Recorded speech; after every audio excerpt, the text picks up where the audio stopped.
Good morning everyone. আজকে সকাল সকাল প্রায় 6টা বাজে, সেই 5টার সময় রিম্পা উঠেছে আর আমি উঠেছি 5:30টায়। পাপা মনে হয় 5টায় উঠেছে। তো সকাল সকাল তৈরি রেডি আমাদের পুরো। এই বাবু দেখছে দেখো কী করে সকাল সকাল রেডি, আর ও তো ওখানে বসে আছে ব্যাগপত্র নিয়ে পুরো। আমাদের এবার বেশি ব্যাগ হয়নি, বাবু লাগবে একটা। তোমার বাবুর খাবার টাবারের ব্যাগ হচ্ছে, এটাতে আমাদের জামা কাপড় আর আমার একটা সাইড ব্যাগ। ওকে আমি বললাম তুমি আর সাইড ব্যাগ নিতে যাও না, তোমার পার্স টার্সটা আমার এটা তো দিয়ে দিও, বা জিন্স পরে তো জিন্সের পকেটে হয়ে যাবে।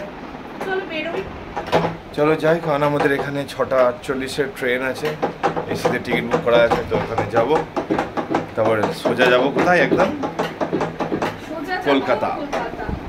মানে কিছুদিন আগে কলকাতা গেছিলাম ওর বার্থডেতে, আবার যেতে পারে মাসে প্রায় 2-3 মাস এখন কলকাতায় চলে যাওয়া হচ্ছে। তো যেহেতু কাজ আছে বলে যেতে হচ্ছে। তো চলো একবারে ট্রেনে দেখা হচ্ছে। উঠে পড়েছি, বসেও পড়েছি। বাবু দেখো না, একটু দেখিয়ে সিটে করে বসে গেছি। পাপা পাপার সিটে বসে গেছে জায়গায়। পাপা আর উপাদি একসাথে আছে, আমরা একসাথে, বাট আমাদেরটাও পাশাপাশি নয়। আমার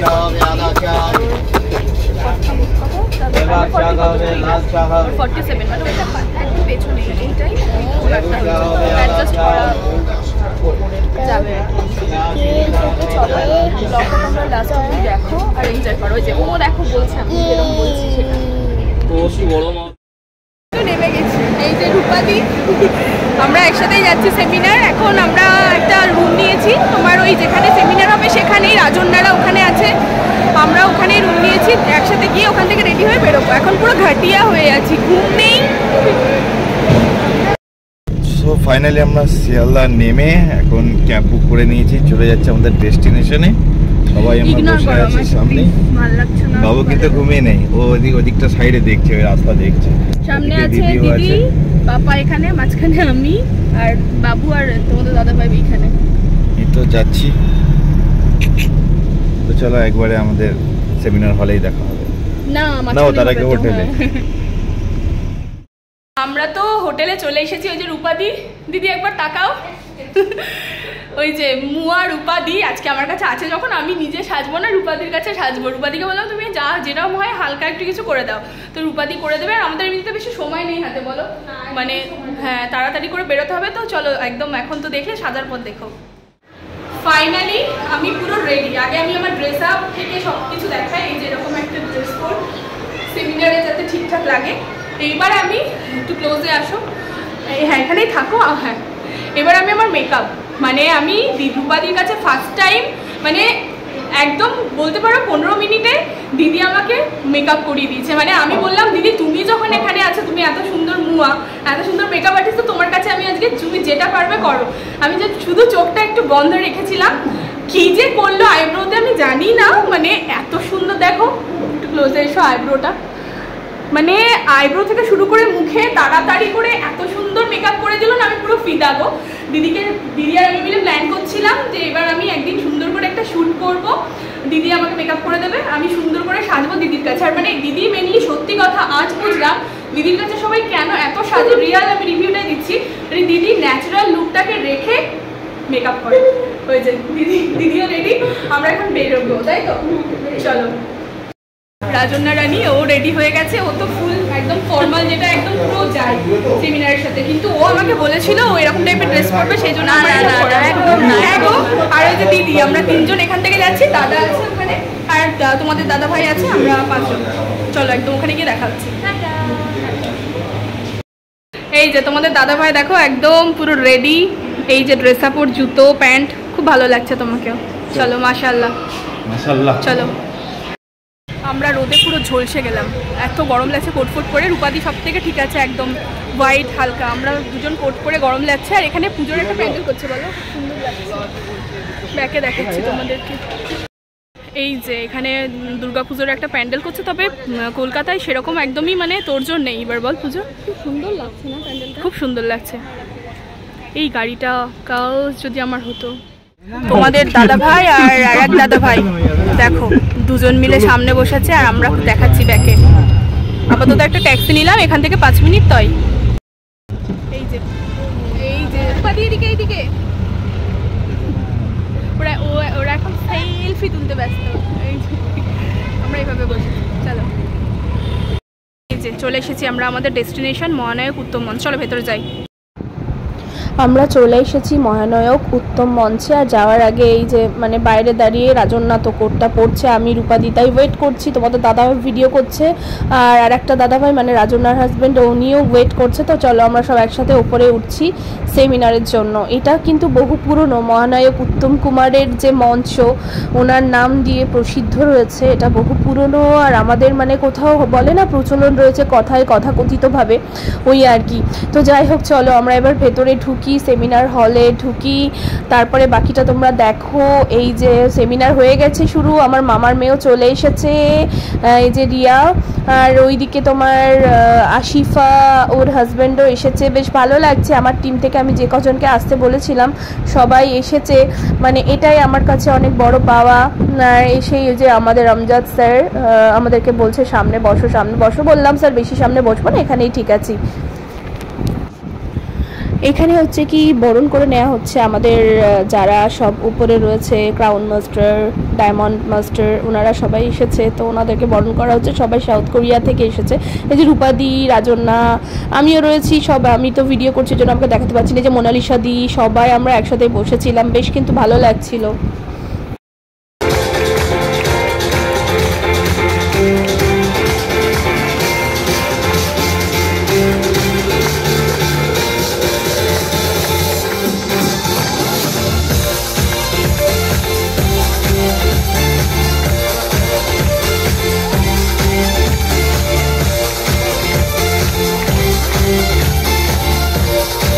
वो नाम लिखने वाले हैं जाकर 100 जन का, इसलिए मैंने सबसे पहले नाम। এখানে দেখো আমরা সেলফি তুলতে ব্যস্ত, রিয়া, রাজন্যা, আমি এদিকে রয়েছি, আর এই পাশটাই রয়েছে তোমার রূপাদি আর মোনালিসা দি আর ওদের বাচ্চা কাচ্চারা। লাইফ চেঞ্জিং অপরচুনিটি আমি মানি নিজেকে। এটা আমার সেকেন্ড টাইম সেমিনার অ্যাটেন্ড। আমাকে এখানে অ্যাটমি থেকে, অ্যাটমি লাইফ চেঞ্জার কেন বললাম, আমাকে অ্যাটমি সুযোগ করে দিয়েছে এখানে দুটো কথা বলার জন্য। তো আমি একটা কিছু সাপ্লিমেন্ট নিয়ে কথা বলবো, দু একটা। ফার্স্ট বলবো মিল্ক থিসিল, যেটা আমাদের খুব গুরুত্বপূর্ণ অর্গান, লিভার সবচাইতে বড় অর্গান শরীরের এবং খুব গুরুত্বপূর্ণ ভূমিকা পালন করে। তো লিভার ফার্স্ট আমরা জেনে নেব লিভার কি কি কারণে খারাপ হয়। আমাদের প্রতিদিনের যে ফুড হ্যাবিট, খাদ্যাভ্যাস, মেনলি এটা থেকে খারাপ হয়। এবং हाथ ताली मारते मारते हाथ दर्द हो जाएगा। आप लोगों को करोड़ों इनकम कर सकते हैं। अभी सब लोगों के साथ बात कर रहा था, भाई मेरा तो अपलाइन मुझे हेल्प नहीं करता है। आपका पापा मम्मी का अंबानी और अदानी है, आप आपका पापा मम्मी को चेंज कर सकते हो? बताओ मुझे। रोते हो रोज, अरे ऐसे गरीब घर में मेरा कैसे जन्म हो गया। आप आपका पापा मम्मी को चेंज नहीं कर सकते हो, बीवी को चेंज कर सकते हो, हस्बैंड को चेंज कर सकते हो, पापा मम्मी को चेंज नहीं कर सकते हो। कर सकते हो, कोई है शख्स पैर छू लूंगा उसका पापा मम्मी को चेंज कर दिया, दूसरा शादी करे तो अलग बात है। कर सकते हो? कोई है बताओ? है? नहीं कर सकते हो बाबा। आप 2-3 चीज नहीं कर सकते हो। आपका अपलाइन को चेंज नहीं कर सकते हो, आपका पापा मम्मी को चेंज नहीं कर सकते हो। क्या चेंज कर सकते हो? आपका डाइनलाइन को चेंज कर सकते हो, नए लोगों को रिक्रूट किया, खुद को चेंज कर सकते हो। आपके लिए कोई नहीं आएगा, आप अकेला आए हो, अकेला जाओगे और अकेला आपको बिजनेस करना है, ये समझ लो। There will be no one. যদি তোরে ডাক শুনে কেউ না আসে তবে, যদি তোরে ডাক শুনে কেউ না আসে তবে। সেমিনার কমপ্লিট হয়ে গেছে, আমি সবাইকে পরিচয় করিয়ে দিচ্ছি স্যারের সাথে, মানে আমার মামার মেয়ে আর এই যে মগরাহাট থেকে যারা এসেছিল তাদের সাথে, মানে ওরা হাজব্যান্ড ওয়াইফ এসেছিল, তাদের সাথে স্যারকে পরিচয় করিয়ে দিচ্ছি আর কি। দেখো ফাঁকা হয়ে গেছে, আমরা সবাই স্টেজেও উঠে পড়েছি, সবার সাথে সেলফি টেলফি তুলছিলাম, পরিচয় করিয়ে দিচ্ছিলাম, এইভাবেই হচ্ছিল। চলো এবার তো আমাদের বেরোতে হবে, বেরোনোর পালা। ফাইনালি হচ্ছে কি আমাদের সেমিনার কমপ্লিট হলো। এখানে রিয়া শুনছে, রাজন্যা শুনছে, আমরা হচ্ছে কি এখানে আছি।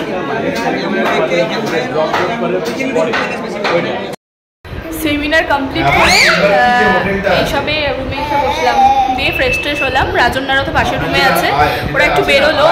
ওরা যেহেতু কালকে থেকে এসে আছে, আমরা আজকে সেই সকালে ঘুম থেকে উঠেছি, এখন বেরোলাম না, একটু ফ্রেশ ট্রেশ হয়ে, কিছু খাওয়া হয়নি, খেয়ে তারপর বেরোবো। মামার মেয়েকে এনেছি, ও আছে, বাবা ওখানে আছে। অবশেষে মানে কিছু খাবো। তো এই এখন কটা বাজে শানি? 6টা না? 6টার সময় তো আর ভাত খাওয়া যায় না, ওই জন্য রোল অর্ডার করলাম। আর এই যে রিয়া কই, ও ওয়াশরুমে ফ্রেশ হচ্ছে। হ্যাঁ, নিজামস রোল। এই একটা, ও তাই বলি, একটা এত বড়, অনেক মানে পেট ভরার মতন। চলো এটা আমাদের এখন খাওয়া হোক। আমরা 4 জন খাবো। পাপা তো ভাত খেয়েছে, তোমার খেয়ে নাও। তো তোমাদের দাদা ভাই, আমি আর রিয়া কিছু খাইনি, আমরা খাবো। রূপাদি তো চলে গেছে ভাগীরথীতে, বাড়ি যাচ্ছে। রাজনারা পাশের রুমে আছে। আমার টিম থেকে আশিফারা এসেছিল, আশিফারা মগরাহাট চলে গেল। আর কে গো? আর মোনালিসা দি, ওরা তো নিজেরা অন্য জায়গায় আছে। বাকি আমার টিম থেকে যারা এসেছিল মগরাহাট থেকে ওরা চলে গেছে। রাজনারা আমরা একসাথেই আছি। রিয়া এখন অবধি আমার কাছে আছে, আর রূপাদি চলে গেল। খেয়ে দেখি তারপরে। এনে রিয়া, এটা মামার মেয়ে, মেজো মামার মেয়ে। রেডি হয়ে গেলাম, মানে ফ্রেশ হওয়ার পর আবার হালকা রেডি হলাম। সেরকম তো কিছু ড্রেস আনিনি, সেমিনার এসেছি, সেমিনারের ড্রেস এটা পরে এসেছি। একটা নর্মাল এনেছি আর একটা টপ এনেছি, ওটা যদি বাই এনি চান্স কালকে থাকি তো ওর জন্য অপশনাল রেখে দিলাম, এটাই পরে নিলাম। তাই এখন একটু যাব, রিয়া, আমি, পাপা, তোমাদের দাদা ভাই সবাই মিলে যাব। ওখান দিয়ে বাড়ি চলে যাবে। ওকে তো বললাম থাকতে, ওর আবার কোচিং আছে, মানে কোচিং মানে ও টিউশন পড়ায়, ওর কোচিং সেন্টারে পড়ায়ও, তো ওটা পসিবল ওর হবে না। রিয়ার সাথে কিভাবে চলে গেল। কই বাবু, সিঁড়ি থেকে নামাস না, লিফটে যাবো, চলে আয়। নেমো না, চলে আসো, লিফটে যাবো বাবু, চলে আসো। বললো দেখো একদিকে ধরে ধরে রিয়ার সাথে ঠিক নেমে যাচ্ছে। রিয়া ওকে কোলে তোল দিয়ে চলে আয়, লিফটে যাবো। ওই সানি, এ তোমার ছেলেকে দেখো, সানি।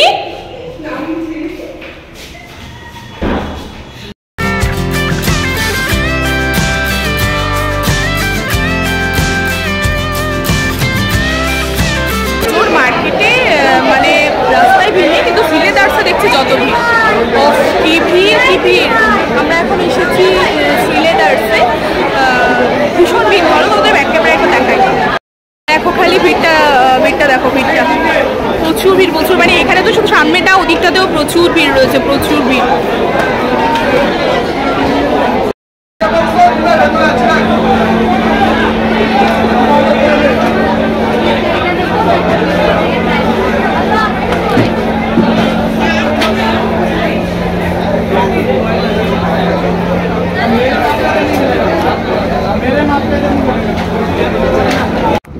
এখানে রাতের ডিনার নিয়ে নিয়েছি আরসালানের মটন বিরিয়ানি আর তার সাথে ফিন্নি। ওদিক দিয়ে মামার মেয়ে চলে গেছে, আমরাও হোটেলে চলে এসে ডিনারটা কমপ্লিট করছি। আর তার সাথে সাথে আজকের ভিডিওটা এখানেই এন্ড করছি। টাটা।